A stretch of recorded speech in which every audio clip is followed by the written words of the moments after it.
Okay. Hey, Sue. Hi. How are you today? I'm doing pretty well, I think. A little bit tired, but good. I'm a little bit tired.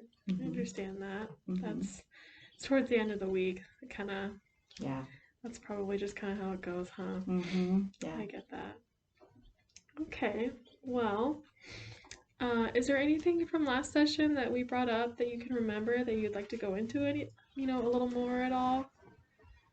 I don't really remember. So no, I don't. Nothing that's really standing out. Okay, for sure. hmm We went over just some demographics about your job and your dogs and your husband. hmm And I think we talked about how you can sometimes hyper focus on things, and that I think that you said that makes you anxious. I'm not 100% sure on that, but we kind of talked about your coping skills and got into that a little bit and just kind of your day to day stuff. So hmm just as a recap there. But hmm if there's nothing there, I would love to hear about what is going well for you right now. Okay. Yeah. What is going well? Well, I think school's going well. I think it's kind of like taking up all the free time I have. So I haven't really thought about what's going well, but I think that's good because apparently nothing's going bad That or is good. badly that I can think of. Um, so yeah, I mean, it kind of feels, I mean, granted, I'm in school, so things aren't status quo, but everything just kind of feels like it's clicking along. Mm-hmm. Um, and I'm trying to incorporate things that I really love doing, Mm-hmm. even though I'm devoting so much time to school. Yeah. So that's been a little tough because there's certain things that I really enjoy doing with my husband and our dogs that, Mm-hmm. I've kind of, we used to go out on walks or bike rides or things like that. Not a lot Mm-hmm. of that has been happening. Mm-hmm. So I think, I don't know. I mean, things are good. Yeah. Nothing's really bad, but things are different. Mm-hmm. And I think it's really kind of because of school. So just having to readjust Mm-hmm. my mindset and doing things. So, but I guess that's good, instead of just freaking out about it, it's like, so what do I need to do different? Mm-hmm. What can I do right now? What can't I do, but be okay with it? Mm-hmm. So yeah, so I guess that's good instead of carrying a lot of stress about it. Mm-hmm. You kind of, it sounds like you kind of stepped into a mindset of acceptance of what's going on instead of like I guess you wouldn't be essentially grieving not being able to do those things, but I could see how it would be a loss to hmm start school and lose all of those opportunities. Yeah, But it sounds like you're in a good place with that stuff. I think so. And I think one thing I've been trying to do more, because sometimes, just I go up and down with COVID and Mm-hmm. how that feels really stressful, and then it doesn't even matter, and then it feels really stressful. Is just trying to keep it at a place where it's not super stressful, Mm-hmm. because it's really like nothing I can really control, Yeah. you know. So I'm kind of, but at the beginning and especially within the first year, that used to really cause me a great amount of stress. Mm-hmm. Um, so I don't know. I just feel like I've kind of shifted my perspective on some things, Yeah. just to not put a lot of extra pressure on me, Mm-hmm. because I kind of feel like who needs that. Um, Yeah. so, but it can also be really hard. It's not always easy. So Yeah. yeah, that's kind of. I mean, so again, no particular event that I've taken part in that's really really great, but just I think it just kind of feels like more of mindset type stuff. Yeah. That's really important. Changing So. your mindset, that's gonna change like your life, you know. I really believe that we live through hmm how we perceive things. So that's hmm a really healthy choice for you. That's hmm really good. Yeah, thanks. Yeah. So.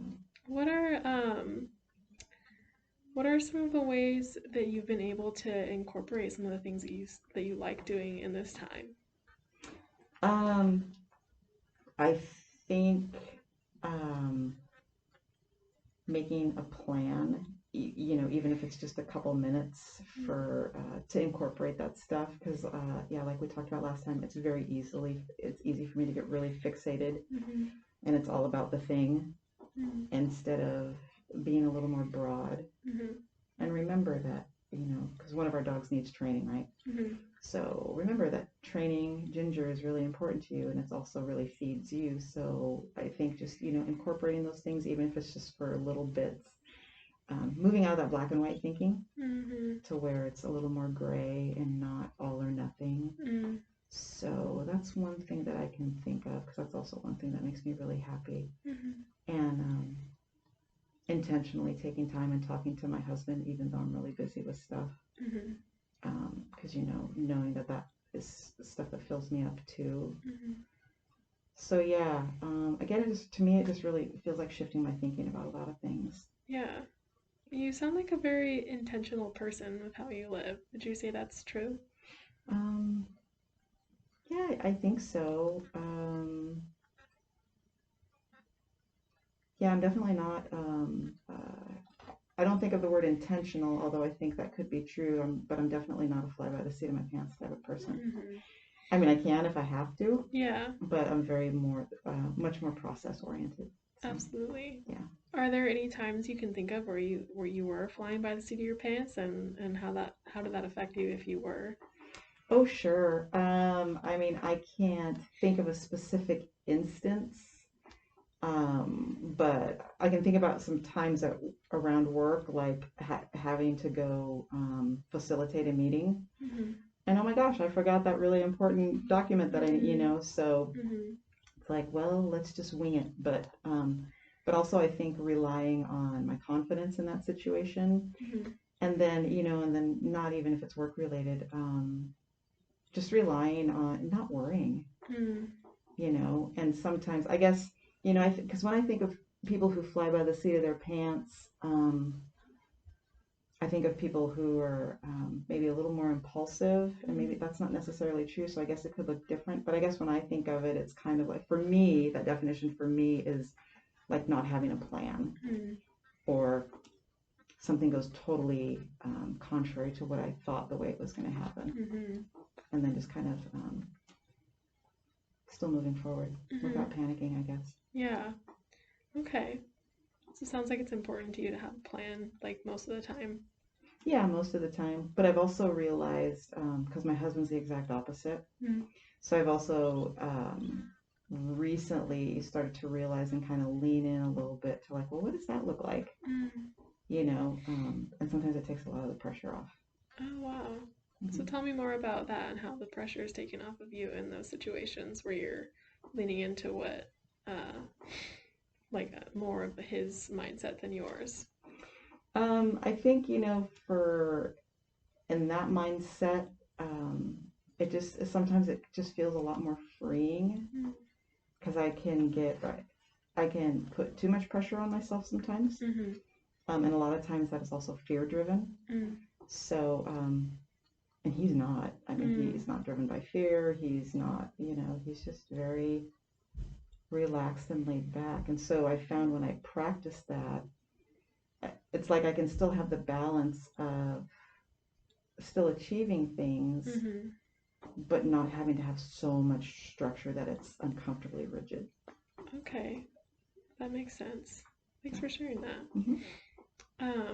You mentioned fear driven. Hmm. Would you say there are any specific instances where you remember being afraid and you're avoiding that feeling, or I'm just interested about what you would be afraid of and what's driving that. So, yeah, that's a really good question. And I think if I have had to kind of tease it out a little bit, I mean, it definitely goes back to childhood Mhm. and some things that I experienced. And so I think then it's kind of like, oh, okay, this has been planted now. Mhm. So now there's that root. Mhm. And, going back to the COVID example, one, it was just like, I don't want to feel afraid of this every day. Mhm. And then the second part was like, okay, so what's that about? Mhm. And then wondering, is this now because of that then? And I was just like, I don't want that. Mhm. So it's just kind of turned into this process, not where I really like psychoanalyze it, but I pray about it Mhm. and I read the word about it, and I just kind of bring it to God Mhm. and have realized, well, and that's not what you want for me either. So, Mhm. but I don't know how to get past it because it's always been there. So how do we Mhm. get through this? Absolutely.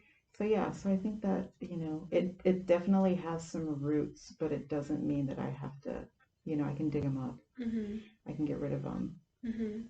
So yeah, I mean, that doesn't happen all the time, Yeah. but I try when I feel myself go to that place. I'm just Yeah. like, okay, no, wait, let's stop for a minute. Yeah. So, Okay. Wow. Thank you for sharing that as well. mhm. How often would you say you find yourself going to that place? um, not not as often as I used to, and I think that's for lots of different reasons. I God gets all the credit for the changes. Mhm.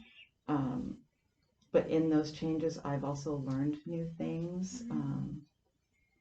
I've learned about, just growing in ways that have just made me more confident about things. Mhm. So it's not always worry and fear about what I'm doing, what someone's thinking, what might happen. So I feel kind of like the healing and the confidence kind of go together, but yet it's still allowing God to have the credit.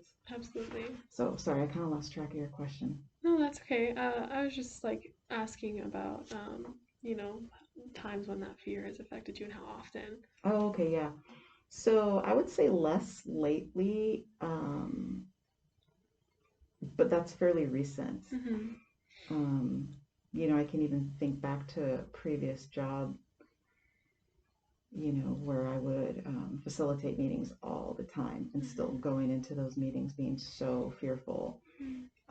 And that doesn't really happen anymore. Mhm.